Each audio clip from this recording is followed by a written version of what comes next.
غم کی ایک بڑی خوبی یہ بھی ہے کہ انسان کو نرم کر دیتا ہے اور اپنی حقیقی خالق، رازق اور مالک کے قریب کر دیتا ہے۔ اگر آپ نے کسی کی کردار کا اندازہ لگانا ہو تو یہ دیکھو کہ وہ ہنستا کس بات پر ہے۔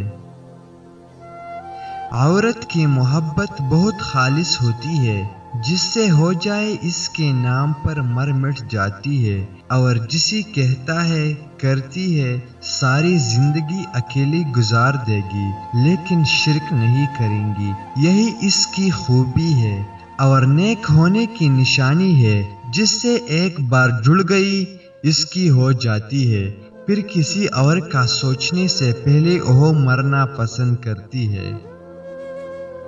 ایک عورت اپنے شوہر کو سب سے بہترین تحفہ یہ دے سکتی ہے کہ وہ تمام نامحرم سے نقاب کرنے لگے، تاکہ شوہر کو بھی احساس ہوگا کہ اس کی بیوی اس سے محبت کرتی ہے اور نہیں چاہتی کہ اس کے علاوہ کوئی بھی اسے دیکھے۔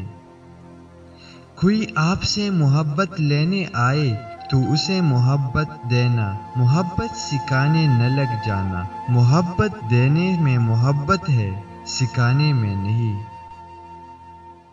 چھوٹا بن کے رہو گے تو ہی بڑے رحمتیں ملیں گی، کیونکہ بڑا ہونے پر تو ماں بھی گود سے اتار دیتی ہے۔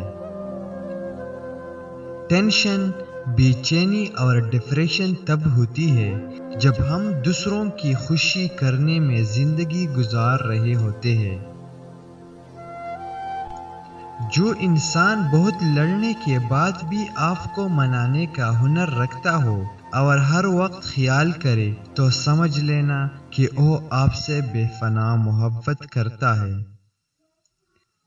محبت اپنی مرضی سے کھلی پنجرے میں طوطے کی طرح بیٹھے رہنے کی صلاحیت ہے۔ اس سوچ اور انتظار میں کہ دوسرا بھی تو اچھا ہو، ہم ہی ہمیشہ اچھے کیوں بنے؟ یقین کریں کہ دوسرے کے اچھے ہونے کے انتظار میں ہم اچھا وقت اور اچھائی کا موقع کھو دیتے ہیں۔ فاصلے کبھی رشتے الگ نہیں کر سکتے اور نزدیکیاں کبھی رشتے بنا نہیں سکتے۔ ہر شخص اپنی محبوب کی انگلی پکڑ کر اسے اپنی ماضی کی سیر کروانا چاہتا ہے۔ مرد اگر سچی محبت کر لے تو وہ نہ کسی غیر عورت کی طرف دیکھتا ہے اور نہ ہی کسی غیر مرد کی نظریں اپنی عزت پر پڑنے دیتا ہے۔